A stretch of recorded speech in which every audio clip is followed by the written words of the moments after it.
Nous étions jeunes, tous insouciants, indestructibles, rien ne pouvait nous toucher. Mon Mich, lui, était notre leader, grand, fort et rapide, au look et au jeu à la Eric Champ, doté d'une chevelure longue et frisée. Nous étions jeunes juniors d'année, dans une poule qui verra la fin de saison sacrer une équipe championne de France, les Rouges et Bleus.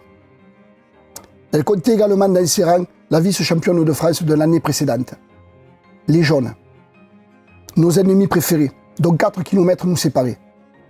Mon Mich et une poignée de bonhommes dont je faisais partie formions, avec pas mal de débutants, l'équipe des gentils, les Bleus. Mon Mich perdit sa maman la semaine précédente ce derby, où l'on nous prédisait l'enfer. Alors, la dure réalité de la vie nous ramenait sur terre. Tout à coup, nous redevenions humains, tristes, fragiles, malheureux pour notre Mich. Mon Mich. Mon Mich était un roc, et à nos yeux, nous nous retrouvions ces jours-là vides de cette image qui nous plaisait tant, et lui orphelin de cette femme qu'il avait mis au monde. Du coup, ce match, tant attendu dans ce petit monde local de l'Ovalie, prenait une autre dimension.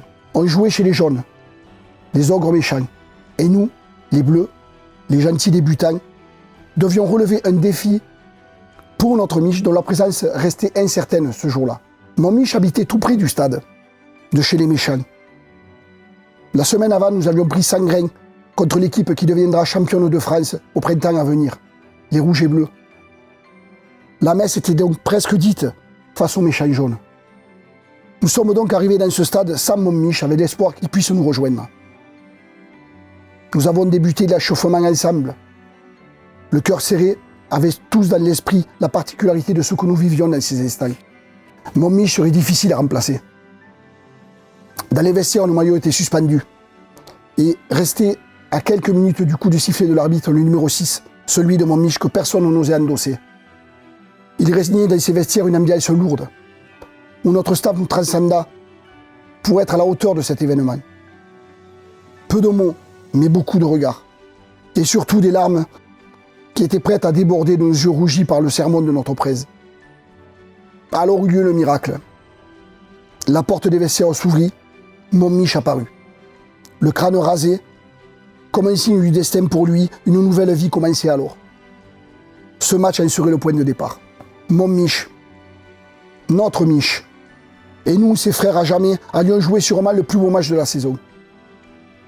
Et malgré une courte défaite de 5 points, nous sommes sortis du terrain avec les honneurs. Nos adversaires nous rendant un bel hommage, tandis que les 80 minutes passées furent un rude combat. Les jaunes n'étaient pas les méchants. Ce jour-là, nous avons compris que sous ces maillots, des cœurs battent à l'identique dans chaque camp. Pour nous, la victoire était d'avoir été valeureux et surtout solidaire. Avant tout dans cette épreuve à la fois rugbyistique, mais surtout humaine. Mon Mich avait perdu sa maman, mais mon Mich avait gagné aussi une grande famille.